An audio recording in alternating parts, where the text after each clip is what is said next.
Good morning, dear students. We can solve another different problem from the same chapter, that is a fire insurance claim. So let us go to the problem. Fire occurred in the premises of Bad Luck Traders on 1st July 2014. So here trade accident, the fire accident ಯಾವತ್ತಾಗಿದೆ ಅಂದ್ರೆ 1st July 2014. So this date is very much important because fire accident happened in this year, 1st July 2014. And considerable part of the stock was destroyed. Stock salvaged was rupees 56,000. So ಇಲ್ಲಿ goods destroy ಆಗಿದೆ, but ಇಲ್ಲಿ stock salvage ಆಗಿರುವಂತ amount ಬಂದು 56,000. ಇದು 4 step ಅಲ್ಲಿ ನಾವು ತಗೊಳ್ತೀವಿ, less ಮಾಡ್ತೀವಿ. Next one, fire insurance policy for rupees 3,42,000 was taken to cover the loss of stock by fire. So insurance policy amount ಕೊಟ್ಟಿದ್ದಾನೆ. ಹಾಗಾದ್ರೆ 5th ಸ್ಟೆಪ್ ಇಲ್ಲಿ ಇಂಪಾರ್ಟೆಂಟ್ ಆಗಿ ಮಾಡಬೇಕು. ಯಾವಾಗ ಪಾಲಿಸಿ ಅಮೌಂಟ್ ಕೊಡ್ತಾನೆ 5th ಸ್ಟೆಪ್ ನಾವು ನೋಡ್ಬೇಕಾಗುತ್ತೆ, ಅಂಡರ್ ಇನ್ಶೂರೆನ್ಸ್ ಆಗಿದ್ಯಾ ಅಥವಾ ಓವರ್ ಇನ್ಶೂರೆನ್ಸ್ ಆಗಿದ್ಯಾ ಅಂತ ಚೆಕ್ ಮಾಡಬೇಕಾಗುತ್ತೆ. And then this the important point. Next one, you are required to ascertain the insurance claim which the company should claim from the insurance company for the loss of stock by the fire from the following particulars. ಅಂದ್ರೆ insurance company ಹತ್ರ ನೀವು ಎಷ್ಟು claim ಮಾಡ್ಬೋದು, ನಿಮ್ಮ goods fire accident loss ಆಗಿರೋದಕ್ಕೆ ಎಷ್ಟು amount ನ ನಾವು ಕ್ಲೈಮ್ ಮಾಡ್ಬೋದು ಅಂತ ಫೈಂಡ್ ಔಟ್ ಮಾಡಿ ಅಂತ ಹೇಳ್ತಾ ಇದ್ದಾನೆ. ಫಾಲೋಯಿಂಗ್ ಪರ್ಟಿಕ್ಯುಲರ್ಸ್ ನ ಕೊಡ್ತಾ ಇದ್ದಾನೆ. So purchase for the year 2013-14 18,76,000. ನೋಡಿ 13-14 ಅಂದ್ರೆ ಟ್ರೇಡಿಂಗ್ ಅಕೌಂಟ್ ಹೋಗುತ್ತೆ. ಈ ಪ್ರಾಬ್ಲಮ್ ಅಲ್ಲಿ ಗ್ರಾಸ್ ಪ್ರಾಫಿಟ್ ರೇಟ್ ಕೊಟ್ಟಿಲ್ಲ. ಹಾಗಾದ್ರೆ ಟ್ರೇಡಿಂಗ್ ಅಕೌಂಟ್ ಸ್ಟೆಪ್ ನಂಬರ್ 1 ಇಂದ ನಾವು ಸಾಲ್ವ್ ಮಾಡ್ತಾ ಹೋಗ್ತೀವಿ. ಫೈರ್ ಆಕ್ಸಿಡೆಂಟ್ ಆಗಿದ್ದು ಜುಲೈ 2014 ಅಂದ್ರೆ ಜುಲೈ 2014 ಅಲ್ಲಿ ಫೈರ್ ಆಕ್ಸಿಡೆಂಟ್ ಆಗಿದೆ. ಹಾಗಾದ್ರೆ 13-14 ಟ್ರೇಡಿಂಗ್ ಅಕೌಂಟ್ ಬರುತ್ತೆ. ನೆಕ್ಸ್ಟ್ ಏಪ್ರಿಲ್ 2014 ಇಂದ ಮೆಮೊರಂಡಮ್ ಟ್ರೇಡಿಂಗ್ ಅಕೌಂಟ್ ಹೋಗುತ್ತೆ. ಹಾಗಾದ್ರೆ ಇಲ್ಲಿ ಪರ್ಚೇಸ್ ಫಾರ್ ದ ಇಯರ್ 2013-14 ಅಂದ್ರೆ ಟ್ರೇಡಿಂಗ್ ಅಕೌಂಟ್ ಅಲ್ಲಿ ಡೆಬಿಟ್ ಸೈಡ್ ತಗೊಳ್ತೀವಿ.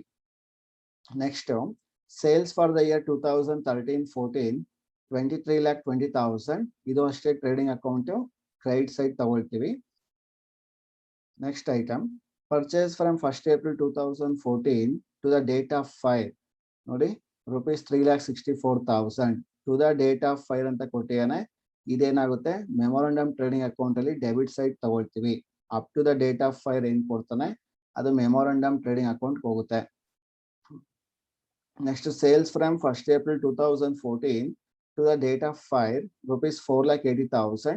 ಇದು ಅಷ್ಟೇ up to the date of fire ಕೊಟ್ಟಿರೋದ್ರಿಂದ ಮೆಮೊರಂಡಮ್ ಟ್ರೇಡಿಂಗ್ ಅಕೌಂಟ್ ಅಲ್ಲಿ ಕ್ರೆಡಿಟ್ ಸೈಡ್ ತಗೊಳ್ತೀವಿ.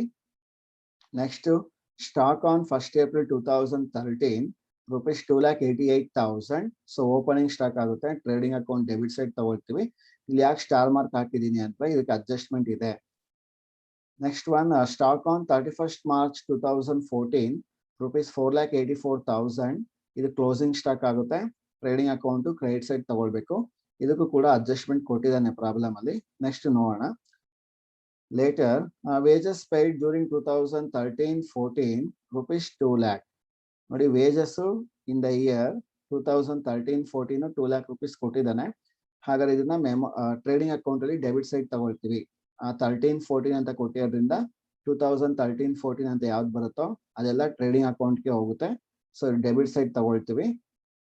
ನೆಕ್ಸ್ಟ್ ಅದಾದ್ಮೇಲೆ wages paid during 1st April 2014 to the date of fire rupees 36,000. ಇದು ನೋಡಿ up to the date of fire ಅಂತ ಕೊಟ್ಟಿರೋದ್ರಿಂದ ಈ ವೇಜಸ್ ಏನ್ 36,000 ಇದೆ ಮೆಮೊರಂಡಮ್ ಟ್ರೇಡಿಂಗ್ ಅಕೌಂಟ್ ಅಲ್ಲಿ ಡೆಬಿಟ್ ಸೈಡ್ ತಗೊಳ್ಬೇಕು. ಇಲ್ಲಿರೋದು 2 lakh rupees ಟ್ರೇಡಿಂಗ್ ಅಕೌಂಟ್ ಹೋಗುತ್ತೆ. ಇಲ್ಲಿರೋ 36,000 rupees ಮೆಮೊರಂಡಮ್ ಟ್ರೇಡಿಂಗ್ ಅಕೌಂಟ್ ಅಲ್ಲಿ ಡೆಬಿಟ್ ಸೈಡ್ ತಗೊಳ್ತೀವಿ. ನೆಕ್ಸ್ಟ್ ನೋಡಿ, fire also broke out on 31st March 2014 ಅಂತ ಕೊಟ್ಟಿದ್ದಾರೆ and destroyed stock of estimated cost of rupees 1 lakh. ಅಂದ್ರೆ ಇದೊಂದು ಹೊಸ ಅಡ್ಜಸ್ಟ್ಮೆಂಟ್. 31st March 2014 ಅಲ್ಲಿ ಮತ್ತೆ ಫೈರ್ ಆಕ್ಸಿಡೆಂಟ್ ಆಗಿದೆಯಂತೆ. ಅದರಿಂದ ಎಷ್ಟು ಸ್ಟಾಕ್ ಡೆಸ್ಟ್ರಾಯ್ ಆಗಿದೆ ಅಂದ್ರೆ 1 lakh rupees ಅಷ್ಟು ಗೂಡ್ಸ್ ಅಥವಾ ಸ್ಟಾಕ್ ಏನಾಗಿದೆ ಡೆಸ್ಟ್ರಾಯ್ ಆಗಿದೆ. ಹಾಗಾದ್ರೆ ಈ 31st March 2014 ಇಯರ್ ಎಂಡಿಂಗ್ ಆಗಿರೋದ್ರಿಂದ ಇದು ಕೂಡ ಟ್ರೇಡಿಂಗ್ ಅಕೌಂಟ್ ಅಲ್ಲಿ ತಗೊಳ್ತೀವಿ. ನೋಡಿ ಟ್ರೇಡಿಂಗ್ ಅಕೌಂಟ್ ನಾವು ಮಾಡೋದು 31st March 2014ಗೆ. ಹಾಗಾಗಿ ಇದು ಅದೇ ವರ್ಷಕ್ಕೆ ಸಂಬಂಧಪಡುತ್ತೆ. ಈ 1 lakh rupeesನ ಟ್ರೇಡಿಂಗ್ ಅಕೌಂಟ್ ಅಲ್ಲಿ ಕ್ರೆಡಿಟ್ ಸೈಡ್ ತಗೊಳ್ಬೇಕು. ಯಾಕೆಂದ್ರೆ ಅವನೇ ಅಮೌಂಟ್ ಕೊಡ್ತಾ ಇದ್ದಾನೆ 1 lakh rupees ಅಷ್ಟು ಗೂಡ್ಸ್ ಎಕ್ಸ್ಪೈರ್ ಆಗಿದೆ ಅಥವಾ ಹಾಳಾಗಿದೆ ಅಂತ. ಅದಕ್ಕೋಸ್ಕರ ಈ 1 lakh rupees ಅಷ್ಟು ನಾವು ಅಮೌಂಟ್ ನ ತಗೊಳ್ತೀವಿ. ಟ್ರೇಡಿಂಗ್ ಅಕೌಂಟ್ ಅಲ್ಲಿ ಕ್ರೆಡಿಟ್ ಸೈಡ್ ಮಾತ್ರ ತಗೊಳ್ತೀವಿ, ಇನ್ನೆಲ್ಲೂ ತಗೊಳ್ಬಾರ್ದು. Next, there was a practice in the concern to value stock at cost less 10%. ನೋಡಿ, ಸ್ಟಾಕ್ ಏನ್ ಮಾಡ್ತಾ ಇದ್ದಾನೆ, ಕಾಸ್ಟ್ ಲೆಸ್ 10%, 10%ಗೆ ಕಡಿಮೆ ಮಾಡ್ತಾ ಇದ್ದಾನೆ ಅಂದ್ರೆ ಅಂಡರ್ ವ್ಯಾಲ್ಯೂ ಆಗ್ತಾ ಇದೆ. ಕಾಸ್ಟ್ ಲೆಸ್ 10% ಅಂದ್ರೆ ಅಂಡರ್ ವ್ಯಾಲ್ಯೂ ಮಾಡ್ತಾ ಇದ್ದಾನೆ ಅಂತ. ಅಂದ್ರೆ ಇಲ್ಲಿ ಓಪನಿಂಗ್ ಸ್ಟಾಕ್ 10% ಅಂಡರ್ ವ್ಯಾಲ್ಯೂ ಮಾಡ್ತಾ ಇದ್ದಾನೆ. ಅದಾದ್ಮೇಲೆ but all of A sudden this practice was changed and stock on 31st March 2014. ಇಲ್ಲಿ ನೋಡಿ 31st March 2014 ಅಂದ್ರೆ ಇದು ಕ್ಲೋಸಿಂಗ್ ಸ್ಟಾಕ್. ಹಾಗಾದ್ರೆ ಕ್ಲೋಸಿಂಗ್ ಸ್ಟಾಕ್ ಏನ್ ಮಾಡ್ತಾ ಇದ್ದಾನೆ, was valued at cost plus 10%. ಅಂದ್ರೆ cost plus 10% means over value ಮಾಡ್ತಾ ಇದ್ದಾನೆ. ಓಕೆನಾ, ಇಲ್ಲಿ ಓಪನಿಂಗ್ ಸ್ಟಾಕ್ ಅಂತ ಅವ್ನು ಕೊಟ್ಟಿಲ್ಲ. ನೋಡಿ, ಇಲ್ಲಿ ಒಂದು ಕ್ಲೋಸಿಂಗ್ ಸ್ಟಾಕ್ ಆಗಿದೆ ಅಂದ್ರೆ ಇದೇನಾಗುತ್ತೆ, ಓಪನಿಂಗ್ ಸ್ಟಾಕ್ ಆಗುತ್ತೆ. ಅದು ಅಂಡರ್ಸ್ಟುಡ್ ಅದು. ಸೊ ಅಂದ್ರೆ ಇಲ್ಲಿ opening stock cost less 10% under value ಮಾಡ್ತಾ ಇದ್ದಾನೆ. ಇಲ್ಲಿ ಕ್ಲೋಸಿಂಗ್ ಸ್ಟಾಕ್ 10% ಓವರ್ ವ್ಯಾಲ್ಯೂ ಮಾಡ್ತಾ ಇದ್ದಾನೆ. ಓಕೆನಾ, ಸೊ ಇದು ಟ್ರೇಡಿಂಗ್ ಅಕೌಂಟ್ ಅಲ್ಲಿ ಎಫೆಕ್ಟ್ ಆಗುತ್ತೆ ಈ ಅಡ್ಜಸ್ಟ್ಮೆಂಟ್. ಪ್ರಾಬ್ಲಮ್ ಸಾಲ್ವ್ ಮಾಡುವಾಗ ನೋಡೋಣ ಹೇಗೆ under value over value effect ಆಗುತ್ತೆ ಅಂತ. Next, go for the solution. First we require to prepare trading account for the year ending 31st March 2014. So ನೋಡಿ, ಇಲ್ಲಿ ಓಪನಿಂಗ್ ಸ್ಟಾಕ್ ನಾನು ನಿಮ್ಗೆ ಹೇಳಿದ್ದೆ. ಸೊ ಓಪನಿಂಗ್ ಸ್ಟಾಕ್ ನೋಡಿ ಅಂಡರ್ ವ್ಯಾಲ್ಯೂಡ್ ಬೈ 10%, ಅಂದ್ರೆ cost less 10% ಅಂತ ಕೊಟ್ಟಿದ್ದ. ಅದರ ಅರ್ಥ ಅಂಡರ್ ವ್ಯಾಲ್ಯೂ ಆಗಿದೆ ಅಂತ. ಅಂಡರ್ ವ್ಯಾಲ್ಯೂ ಆಗಿದೆ ಅಂತಂದ್ರೆ ನಾವು ಅದನ್ನ ಕ್ಯಾಲ್ಕುಲೇಷನ್ ಮಾಡ್ಬೇಕಾದ್ರೆ 100 ಡಿವೈಡೆಡ್ ಬೈ 90 ಅಂತ ತಗೊಳ್ತೀವಿ. ಡಿನಾಮಿನೇಟರ್ ಅಲ್ಲಿ ಇಲ್ಲಿ 10% ಕೊಟ್ಟಿದ್ದ ಅಲ್ವಾ, ಅದನ್ನ ಲೆಸ್ ಮಾಡಿ ನಾವು 90 ಅಂತ ತಗೊಳ್ತೀವಿ. 100 ಡಿವೈಡೆಡ್ ಬೈ 90 ಅಂತ ಮಾಡ್ಕೊಳ್ಬೇಕು. ಅದೇ ತರ closing stock over valued by 10%. ಹೇಗೆ ಗೊತ್ತಾಯ್ತು ಸರ್ ಓವರ್ ವ್ಯಾಲ್ಯೂ ಅಂದ್ರೆ, ಕಾಸ್ಟ್ ಪ್ಲಸ್ 10%. ಇಲ್ಲಿ ಕಾಸ್ಟ್ ಪ್ಲಸ್ 10% ಅಂತ ಮೆನ್ಷನ್ ಮಾಡಿದ್ದ, ಅದ್ರ ಅರ್ಥ ಓವರ್ ವ್ಯಾಲ್ಯೂ ಆಗಿದೆ ಅಂತ. ಎಷ್ಟು ಓವರ್ ವ್ಯಾಲ್ಯೂ ಆಗಿದೆ, 10%. ಹಾಗಾದ್ರೆ 100 ಡಿವೈಡೆಡ್ ಬೈ 110 ಅಂತ ತಗೊಳ್ತೀವಿ. ನೋಡಿ, ಅಂಡರ್ ವ್ಯಾಲ್ಯೂ ಅಂದ್ರೆ ಲೆಸ್ ಮಾಡಿ ತಗೊಳ್ತೀವಿ, ಎಷ್ಟು ಪರ್ಸೆಂಟೇಜ್ ಕೊಟ್ಟಿರ್ತಾನೋ ಅದನ್ನ. ಓವರ್ ವ್ಯಾಲ್ಯೂ ಅಂದ್ರೆ ಆಡ್ ಮಾಡ್ಕೊಳ್ತೀವಿ. ಅದಕ್ಕೆ ಇಲ್ಲಿ 100 ಡಿವೈಡೆಡ್ ಬೈ 110 ಆಗಿದೆ. ಸೊ ಇದು ಇಂಪಾರ್ಟೆಂಟ್. ಸೊ ನೋಡ್ಕೊಳ್ಳಿ, ಈಗ trading account for the year ended 31st March 2014. First one opening stock 2,88,000 rupees ಕೊಟ್ಟಿಯಾನೆ ಪ್ರಾಬ್ಲಮ್ ಅಲ್ಲಿ. ಅದು ನಾವು ಕನ್ವರ್ಷನ್ ಮಾಡ್ಕೊಳ್ಬೇಕು ಇಂಟು 100 ಡಿವೈಡೆಡ್ ಬೈ 90. ಯಾಕೆ 100 ಡಿವೈಡೆಡ್ ಬೈ 90 ಅಂತಂದ್ರೆ ಈ ಓಪನಿಂಗ್ ಸ್ಟಾಕ್ 10% ಅಂಡರ್ ವ್ಯಾಲ್ಯೂ ಆಗಿದೆ. ಹಾಗಾದ್ರೆ 3,20,000 rupees ಬರುತ್ತೆ. ನೆಕ್ಸ್ಟ್ ಒನ್ ಪರ್ಚೇಸಸ್ 18,76,000 ಇದೆ. ಡೈರೆಕ್ಟ್ ಆಗಿ ತಗೊಳ್ತೀವಿ, ಯಾಕಂದ್ರೆ ಇಲ್ಲಿ ರಿಟರ್ನ್ಸ್ ಏನು ಕೊಟ್ಟಿಲ್ಲ ಅಥವಾ ಸ್ಯಾಂಪಲ್ಸ್ ಏನು ಕೊಟ್ಟಿಲ್ಲ. ಸೊ ಡೈರೆಕ್ಟ್ ಆಗಿ ತಗೊಂತಾ ಇದೀವಿ. ನೆಕ್ಸ್ಟ್ ವೇಜಸ್ 2013-14ಗೆ ಕೊಟ್ಟಿದ್ದ. ಸೊ 2 lakh rupees ತಗೊಂತಾ ಇದೀವಿ.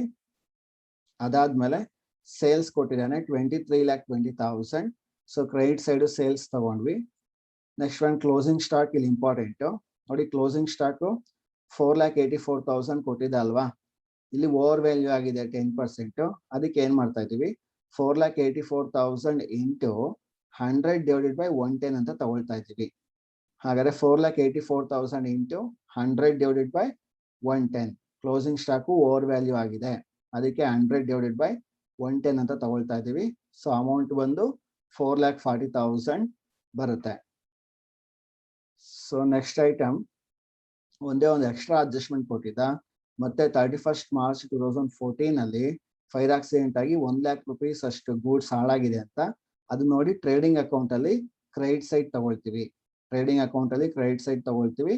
So stock destroyed by 5 rupees 1 lakh. ಇದು ಇಲ್ಲಿ ಮಾತ್ರ ತಗೊಳ್ತೀವಿ, ಇದು ಮತ್ತೆ ಎಲ್ಲೂ ರಿಪೀಟ್ ಆಗಲ್ಲ, ಇನ್ನೆಲ್ಲೂ ಇದನ್ನ ಕನ್ಸಿಡರ್ ಮಾಡಬಾರ್ದು. Next make A total. So total ಮಾಡ್ಕೊಳ್ತೀವಿ 28,60,000 rupees ಬರುತ್ತೆ. ಹಾಗಾದ್ರೆ balancing figure that is called as gross profit 4,64,000. So gross profit ನಮಗೆ 4,64,000 rupees ಬರುತ್ತೆ. ಆಗ step 2 calculation of gross profit ratio. So rate of gross profit ಅಥವಾ ratio ಎರಡು ಒಂದೇನೆ, ಅದನ್ನು ಫೈಂಡ್ ಔಟ್ ಮಾಡ್ತೀವಿ. ಫಾರ್ಮುಲಾ ಬಂದು gross profit divided by net sales into 100. So ಈ ಫಾರ್ಮುಲಾ ನಾವು ಅಪ್ಲೈ ಮಾಡ್ತಾ ಇದ್ದೀವಿ. ಹಾಗಾದ್ರೆ ಗ್ರಾಸ್ ಪ್ರಾಫಿಟ್ 4,64,000 ಇದೆ, ಡಿವೈಡೆಡ್ ಬೈ ನೆಟ್ ಸೇಲ್ಸ್ 23,20,000 ಇದೆ, ಇಂಟು 100. ಸೊ ಈ ಫಾರ್ಮುಲಾ ಅಪ್ಲೈ ಮಾಡಿದ್ರೆ ರೇಟ್ ಆಫ್ ಗ್ರಾಸ್ ಪ್ರಾಫಿಟ್ 20% ಬರುತ್ತೆ. ಸೊ ಅದರ second step we have completed. Next go for the third step, that is memorandum trading account. Today memorandum trading account for the period from 1st April 2014 to the 1st July 2014 up to date of file ಗೆ ನಾವೇನ್ ಮಾಡ್ತೀವಿ, memorandum trading account ನ prepare ಮಾಡ್ತೀವಿ. So first as usual opening stock, ನಿಮ್ಮ trading account ಅಲ್ಲಿ ಏನು closing stock ಇತ್ತೋ ಅದನ್ನ ತಗೊಳ್ಬೇಕು. ನೋಡಿ ಇಲ್ಲಿ 4,40,000 ಇದೆ ಅಲ್ವಾ ಕ್ಲೋಸಿಂಗ್ ಸ್ಟಾಕ್, ಇದನ್ನ ತಗೊಳ್ಬೇಕು. ಇಲ್ಲಿ ಪ್ರಾಬ್ಲಮ್ ಅಲ್ಲಿ 4,84,000 ಇತ್ತು, ಬಟ್ ಅದನ್ನ ನಾವು ಕನ್ವರ್ಷನ್ ಮಾಡಿ 4,40,000 ಏನು ಫೈಂಡ್ ಔಟ್ ಮಾಡಿದ್ವಿ ಆ ಅಮೌಂಟ್ ನ ತಗೊಳ್ಬೇಕು. ಹಾಗಾದ್ರೆ ಇಲ್ಲಿ ಮೆಮೊರಂಡಮ್ ಟ್ರೇಡಿಂಗ್ ಅಕೌಂಟ್ ಅಲ್ಲಿ ಓಪನಿಂಗ್ ಸ್ಟಾಕ್ 4,40,000 ಆಗುತ್ತೆ, ಅದನ್ನ ತಗೊಳ್ತೀವಿ. ನೆಕ್ಸ್ಟ್ ಪರ್ಚೇಸಸ್ 3,64,000 ಇದೆ, ಪರ್ಚೇಸ್ ತಗೊಳ್ತೀವಿ. Next wages up to the date of fire ಅಂತ ಕೊಟ್ಟಿದ್ದ 36,000 ತಗೊಂಡಿದೀವಿ ವೇಜಸ್. ಇಲ್ಲಿ ಎರಡು ವೇಜಸ್ ಇದೆ, ಒಂದು ಟ್ರೇಡಿಂಗ್ ಅಕೌಂಟ್ ಅಲ್ಲಿ ತಗೊಂಡಿದ್ದೀವಿ, ಇನ್ನೊಂದು ಮೆಮೊರಂಡಮ್ ಟ್ರೇಡಿಂಗ್ ಅಕೌಂಟ್ ಅಲ್ಲಿ ತಗೊಳ್ತೀವಿ. ಹೇಗೆ ಗೊತ್ತಾಗುತ್ತೆ ಅಂದ್ರೆ ಡೇಟ್ ಇಂಪಾರ್ಟೆಂಟ್. ಡೇಟ್ ಯಾವ್ದು ಕೊಡ್ತಾನೆ, up to the date of fire ಅಂತಿದೆ ಅಂದ್ರೆ ಅದು ಮೆಮೊರಂಡಮ್ ಟ್ರೇಡಿಂಗ್ ಅಕೌಂಟ್ ಬರುತ್ತೆ, ಅದಕ್ಕಿಂತ ಹಿಂದೆ ಕೊಟ್ಟಿದ್ರೆ ಅದು ಟ್ರೇಡಿಂಗ್ ಅಕೌಂಟ್ ಹೋಗುತ್ತೆ. ಸೊ ನೆಕ್ಸ್ಟ್ ಸೇಲ್ಸ್ ಇದೆ 4,80,000. ಸೊ ಸೇಲ್ಸ್ ತಗೊಂಡಿದ್ದೀವಿ. ಸೊ ನೆಕ್ಸ್ಟ್ ಗ್ರಾಸ್ ಪ್ರಾಫಿಟ್ ನೋಡಿ, ಗ್ರಾಸ್ ಪ್ರಾಫಿಟ್ ನಮಗೆ ಸೆಕೆಂಡ್ ಸ್ಟೆಪ್ ಅಲ್ಲಿ ರೇಟ್ ಕಂಡು ಹಿಡ್ಕೊಂಡಿದೀವಿ 20%. ಹಾಗಾದ್ರೆ ಸೇಲ್ಸ್ ಅಲ್ಲಿ 4,80,000 ಇದೆ, ಅದ್ರ ಮೇಲೆ 20% ನಾವು ಚಾರ್ಜ್ ಮಾಡ್ತೀವಿ. ಹಾಗಾದ್ರೆ 96,000 rupees ಬರುತ್ತೆ gross profit. So next total ಮಾಡ್ಕೊಳ್ತೀವಿ. ಸೊ 9,36,000 ಬರುತ್ತೆ. ಸೊ ಈ 9,36,000 ಅಲ್ಲಿ ಸೇಲ್ಸ್ 4,80,000 ಲೆಸ್ ಮಾಡಿದ್ರೆ ನಮಗೆ closing stock on date of fire 4,56,000 ಬರುತ್ತೆ. So this is the balancing figure and called as closing stock on date of fire. ಹಾಗಾದ್ರೆ 3 step complete ಆಗಿದೆ. ಒಂದು trading account, next gross profit rate, ಅದಾದ್ಮೇಲೆ memorandum trading account. ಇಲ್ಲಿ important ಏನಪ್ಪಾ ಅಂದ್ರೆ ಇಷ್ಟು ದಿವಸ ಓಪನಿಂಗ್ ಸ್ಟಾಕ್ ಮತ್ತೆ ಕ್ಲೋಸಿಂಗ್ ಸ್ಟಾಕ್ಗೆ ಏನೋ ಅಡ್ಜಸ್ಟ್ಮೆಂಟ್ ಕೊಡ್ತಾ ಇರ್ಲಿಲ್ಲ, ಬಟ್ ಈ ಪ್ರಾಬ್ಲಮ್ ಅಲ್ಲಿ ಅಡ್ಜಸ್ಟ್ಮೆಂಟ್ ಕೊಟ್ಟಿದ್ದಾನೆ, ಓವರ್ ವ್ಯಾಲ್ಯೂ ಮತ್ತೆ ಅಂಡರ್ ವ್ಯಾಲ್ಯೂ ಅಂತ. ಅದು ಎಲ್ಲಿ ಎಫೆಕ್ಟ್ ಆಗುತ್ತೆ ಅಂದ್ರೆ ಟ್ರೇಡಿಂಗ್ ಅಕೌಂಟ್ ಅಲ್ಲಿ ಎಫೆಕ್ಟ್ ಆಗುತ್ತೆ. ಅದ್ ಬಿಟ್ರೆ ಇನ್ನೆಲ್ಲೂ ಆ ಕ್ಯಾಲ್ಕುಲೇಷನ್ಸ್ ಬರಲ್ಲ. So next one fourth step, that is ascertainment of actual amount of loss. So ಇದನ್ನ ಫೈಂಡ್ ಔಟ್ ಮಾಡ್ಕೊಳ್ತೀವಿ. So according to the format stock on date of fire ತಗೊಳ್ತೀವಿ. ಸೊ ಇಲ್ಲಿ 4,56,000 ಇದೆ stock on date of fire. Then less stock salvage. So stock salvage ನ less ಮಾಡ್ತೀವಿ. Salvage value problem ಅಲ್ಲಿ ಕೊಟ್ಟಿದ್ದಾನೆ 56,000. ನೋಡಿ ಸಾಲ್ವೇಜ್ ವ್ಯಾಲ್ಯೂ ಕೊಟ್ಟಿದ್ದಾನೆ ಅಂತಂದ್ರೆ ಅರ್ಥ ಮಾಡ್ಕೊಳ್ಳಿ portion of the goods destroy ಆಗಿದೆ ಅಂತ. ಇದೇನಕ್ಕೆ ಬೇಕಾಗುತ್ತೆ ಅಂದ್ರೆ 5th ಸ್ಟೆಪ್ಗೆ ಇದು ಯೂಸ್ಫುಲ್ ಆಗುತ್ತೆ. ಸ್ಟಾಕ್ ಸಾಲ್ವೇಜ್ ಕೊಟ್ಟಿದ್ದಾನೆ ಅಂದ್ರೆ portion of the goods destroy ಆಗಿದೆ ಅಂತ, ಕೊಟ್ಟಿಲ್ಲ ಅಂತಂದ್ರೆ ಎಂಟೈರ್ ಸ್ಟಾಕ್ ಡಿಸ್ಟ್ರಾಯ್ ಆಗಿದೆ ಅಂತ ಅರ್ಥ. ಅದು ಇಂಪಾರ್ಟೆಂಟ್. ಸೊ ನೆಕ್ಸ್ಟ್ ಈಗ ಆ ಸ್ಟಾಕ್ ಸಾಲ್ವೇಜ್ ಲೆಸ್ ಮಾಡಿದೀವಿ. Then actual amount of loss ನಮಗೆ 4 lakh rupees ಬರುತ್ತೆ. ಸೊ ಅಲ್ಲಿಗೆ 4 ಸ್ಟೆಪ್ ಕಂಪ್ಲೀಟ್ ಆಗಿದೆ. ಇಲ್ಲಿ ಎಕ್ಸ್ಪೆನ್ಸಸ್ ಇನ್ಕರ್ಡ್ ಫಾರ್ ಎಕ್ಸ್ಟಿಂಗ್ವಿಷಿಂಗ್ ಫೈರ್ ಕೊಟ್ಟಿಲ್ಲ, ಯಾವುದೋ ಒಂದೊಂದು ಪ್ರಾಬ್ಲಮ್ ಅಲ್ಲಿ ಕೊಡ್ತಾನೆ ಅಷ್ಟೇ. ಕೊಟ್ರೆ ಅದನ್ನ ಆಡ್ ಮಾಡ್ಕೊಳ್ತೀವಿ, ಇಲ್ಲ ಅಂದ್ರೆ ನಾವು ಇಗ್ನೋರ್ ಮಾಡ್ತೀವಿ ಆ ಒಂದು ಅಡ್ಜಸ್ಟ್ಮೆಂಟ್ ನ. So actual amount of loss ಇಲ್ಲಿ 4 lakh rupees ಬಂದಿದೆ. ನೆಕ್ಸ್ಟ್ ಈಗ before going to the 5th step, ನಾವಿಲ್ಲಿ 5th ಸ್ಟೆಪ್ ಹೋಗಕ್ಕೂ ಮುಂಚೆ ಒಂದು ವರ್ಕಿಂಗ್ ನೋಟ್ ಮಾಡ್ಬೇಕಾಗುತ್ತೆ. ಯಾಕೆಂದ್ರೆ ಇಲ್ಲಿ ಪಾಲಿಸಿ ಅಮೌಂಟ್ ಕೊಟ್ಟಿದ್ದಾನೆ. ನಾವ್ ಇಷ್ಟ ದಿವಸ ಮಾಡಿರುವಂತ ಪ್ರಾಬ್ಲಮ್ ಅಲ್ಲೆಲ್ಲ ಅಂಡರ್ ಇನ್ಶೂರೆನ್ಸ್ ಬಂದಿರೋದು. ದೆನ್ ಜಾಸ್ತಿ ನಮ್ಗೆ ಅದೇ ತರ ಪ್ರಾಬ್ಲಮ್ಸ್ ಬರುತ್ತೆ. ಓವರ್ ಇನ್ಶೂರೆನ್ಸ್ ಯಾವತ್ತು ತುಂಬಾ ರೇರ್ ಆಗಿ ಬರುತ್ತೆ. ಓಕೆನಾ. ಸೊ ಇಲ್ಲಿ ನಾವ್ 2 ತರ ಪ್ರಾಬ್ಲಮ್ಸ್ ನ ಸಾಲ್ವ್ ಮಾಡಿದೀವಿ. ಒಂದು ಪಾಲಿಸಿ ಅಮೌಂಟ್ ಕೊಟ್ಟಿಲ್ಲ ಅಂತಂದ್ರೆ 4th ಸ್ಟೆಪ್ಗೆ ಸ್ಟಾಪ್ ಮಾಡ್ತೀವಿ, ಅಲ್ಲಿ ಬಂದಿರೋ ಆನ್ಸರ್ ಅಮೌಂಟ್ ಆಫ್ ಕ್ಲೈಮ್ ಆಗುತ್ತೆ. ಬಟ್ ಈ ಪ್ರಾಬ್ಲಮ್ ಅಲ್ಲಿ ಪಾಲಿಸಿ ಅಮೌಂಟ್ ಕೊಟ್ಟಿದ್ದಾನೆ. ಹಾಗಾದ್ರೆ ಪಾಲಿಸಿ ಅಮೌಂಟ್ ಕೊಟ್ಟಿದ್ರೆ ನಾವಿಲ್ಲಿ ಕಂಪೇರ್ ಮಾಡ್ತೀವಿ. ಓಕೆನಾ. ಯಾಕೆ ಕಂಪೇರ್ ಮಾಡ್ತೀವಿ ಅಂದ್ರೆ ನಾವು ಫಾರ್ಮುಲಾ ಅಪ್ಲೈ ಮಾಡ್ಬೇಕಾ ಬೇಡವಾ ಅಂತ ಚೆಕ್ ಮಾಡ್ಬೇಕಾಗುತ್ತೆ ಇಲ್ಲಿ. ಹಾಗಾದ್ರೆ ನೋಡಿ ಫಿಫ್ತ್ ಸ್ಟೆಪ್ ಹೋಗಕ್ಕೂ ಮುಂಚೆ ಕಂಪೇರ್ ಮಾಡ್ಕೊಳ್ಳಿ. Stock on the date of fire ಎಷ್ಟು ಬಂದಿದೆ? 4,56,000 ಇದೆ. ಎಲ್ಲಿ ಸಿಗುತ್ತೆ ನೋಡಿ? ಫೋರ್ತ್ ಸ್ಟೆಪ್ ಅಲ್ಲೇ ಸಿಗುತ್ತೆ, ಇಲ್ಲೇ ಇದೆ 4,56,000 stock on date of fire ಅಂತ. ಸೊ ಈ ಅಮೌಂಟ್ ತಗೊಂಡಿದ್ದೀವಿ. ಓಕೆನಾ? 4,56,000. ನೆಕ್ಸ್ಟ್ ಪಾಲಿಸಿ ಅಮೌಂಟ್ ಎಷ್ಟಿದೆ? ಪಾಲಿಸಿ ಅಮೌಂಟ್ 3,42,000 ಇದೆ. ಪಾಲಿಸಿ ಅಮೌಂಟ್ 3,42,000 ಇದೆ. ನೋಡಿ, ಇದಕ್ಕೆ ಕಂಪೇರ್ ಮಾಡಿದಾಗ ಪಾಲಿಸಿ ಅಮೌಂಟು ಕಡಿಮೆ ಇದೆ. ನಿಮಗೆ ಫೈರ್ ಆದಾಗ ನಿಮ್ಮ ಗೋಲ್ಡ್ ಇರೋಂಥ ಸ್ಟಾಕು 4,56,000, ಆದರೆ ನೀವು ಪಾಲಿಸಿ ಮಾಡಿಸಿದ್ದು ಜಸ್ಟ್ 3,42,000. ಹಾಗಾದ್ರೆ ಇದು ಕಡಿಮೆ ಇನ್ಶೂರೆನ್ಸ್ ಆಗಿದೆ. ಅದನ್ನೇ ನಾವು ಅಂಡರ್ ಇನ್ಶೂರೆನ್ಸ್ ಅಂತ ಕರಿತೀವಿ. ಅದಾದ್ಮೇಲೆ ಅಂಡರ್ ಇನ್ಶೂರೆನ್ಸ್ ಅಂತ ಗೊತ್ತಾಗಿದ ತಕ್ಷಣ ನೆಕ್ಸ್ಟ್ ಇಲ್ಲಿ ಚೆಕ್ ಮಾಡ್ಬೇಕು ನಾವು, ಎಂಟೈರ್ ಗೂಡ್ಸ್ ಡೆಸ್ಟ್ರಾಯ್ ಆಗಿದ್ಯಾ ಅಥವಾ portion of the goods destroy ಆಗಿದ್ಯಾ. ನೋಡಿ, ನಾನು ನಿಮ್ಗೊಂದು ಹಿಂಟ್ ಹೇಳಿದೆ, ಸ್ಟಾಕ್ ಸಾಲ್ವೇಜ್ ಕೊಟ್ಟಿದ್ದೇನೆ ಅಂತಂದ್ರೆ portion of the goods destroy ಆಗಿದೆ ಅಂತ. ಹಾಗಾದ್ರೆ ಇಲ್ಲೇನಾಗಿದೆ? ಅಂಡರ್ ಇನ್ಶೂರೆನ್ಸ್ ಆಗಿದೆ, ಜೊತೆಗೆ portion of the goods destroy ಆಗಿದೆ. ಇಂಥ ಸಿಚುವೇಶನ್ ನಾವೇನ್ ಮಾಡ್ತೀವಿ? ಫಾರ್ಮುಲಾ ಅಪ್ಲೈ ಮಾಡ್ತೀವಿ. ಅದನ್ನೇ ನಾವು ಆವರೇಜ್ ಕ್ಲಾಸ್ ಫಾರ್ಮುಲಾ ಅಂತ ಕರಿತೀವಿ. ಇನ್ನೊಂದು ಇಂಪಾರ್ಟೆಂಟ್ ಏನಪ್ಪಾ ಅಂದ್ರೆ, ಇಲ್ಲಿ ಕಂಪಾರಿಸನ್ ಮಾಡುವಾಗ stock on date of fire ತಗೊಳ್ಬೇಕು. ಕೆಲವ್ರು ಏನ್ ಮಾಡ್ತೀರಾ? ಆಕ್ಚುಯಲ್ ಲಾಸ್ ಆಫ್ ಸ್ಟಾಕ್ ತಗೊಂಡ್ಬಿಡ್ತೀರಾ, actual amount of loss of stock. ಇದನ್ನ ತಗೊಳ್ಬಾರ್ದು. ನಾವು stock on date of fire ಏನಿದೆ ಅದನ್ನ ತಗೊಳ್ಬೇಕು. ನೋಡಿ, ಇಲ್ಲಿ ಏನಿದೆ stock on date of fire, ಅದನ್ನ ತಗೊಳ್ತೀವಿ ನಾವು.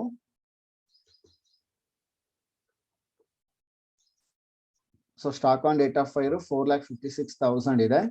ಸೊ ಅದನ್ನ ತಗೊಳ್ತೀವಿ. ಕಂಪಾರಿಸನ್ ಮಾಡೋದಕ್ಕೆ ನಾವು ಅದನ್ನೇ ಕನ್ಸಿಡರ್ ಮಾಡಬೇಕು. ಹಾಗಾದ್ರೆ ಇಲ್ಲಿ ಅಂಡರ್ ಇನ್ಶೂರೆನ್ಸ್ ಆಗಿದೆ, portion of the goods destroy ಆಗಿದೆ. ಹಾಗಾದ್ರೆ ನಾವಿಲ್ಲಿ ಫಾರ್ಮುಲಾ ಅಪ್ಲೈ ಮಾಡ್ತೀವಿ ಫಿಫ್ತ್ ಸ್ಟೆಪ್ ಅಲ್ಲಿ. Then go for the fifth step, calculation of amount of claim. So ಇಲ್ಲಿ amount of claim is equal to policy amount into actual loss of stock divided by stock on date of fire. So ಹಾಗಾದ್ರೆ ಇಲ್ಲಿ policy amount ಅವನೇ ಕೊಟ್ಟಿದ್ದಾನೆ problem ಅಲ್ಲಿ, 3,42,000 ಇದೆ, into loss of stock 4 lakh rupees ಇದೆ, divided by stock on date of fire 4,56,000 ಇದೆ. So ಈ ಫಾರ್ಮುಲಾನ ಅಪ್ಲೈ ಮಾಡ್ತೀವಿ. ಹಾಗಾದ್ರೆ ಇದಿಷ್ಟನ್ನ ಡಿವೈಡ್ ಮಾಡಿ ಮಲ್ಟಿಪ್ಲೈ ಮಾಡಿ, then you will get the final answer, that is amount of insurance claim. So amount of insurance claim ಬಂದು ನಮಗೆ 3 lakh rupees ಬರುತ್ತೆ, ಅಥವಾ ಇನ್ಶೂರೆನ್ಸ್ ಕ್ಲೈಮ್ ಅಮೌಂಟ್ ಬಂದು 3 lakh ಬರುತ್ತೆ. So this is the final answer. ಹಾಗಾದ್ರೆ ನಿಮ್ಮ fire accident ಅಲ್ಲಿ ಏನ್ ಗೂಡ್ಸ್ ಹಾಳಾಗಿದೆ ಅದಕ್ಕೆ ನೀವು ಇನ್ಶೂರೆನ್ಸ್ ಕಂಪನಿ ಕಡೆಯಿಂದ 3 lakh rupees ನ ನೀವು ಕ್ಲೈಮ್ ಮಾಡಬಹುದು.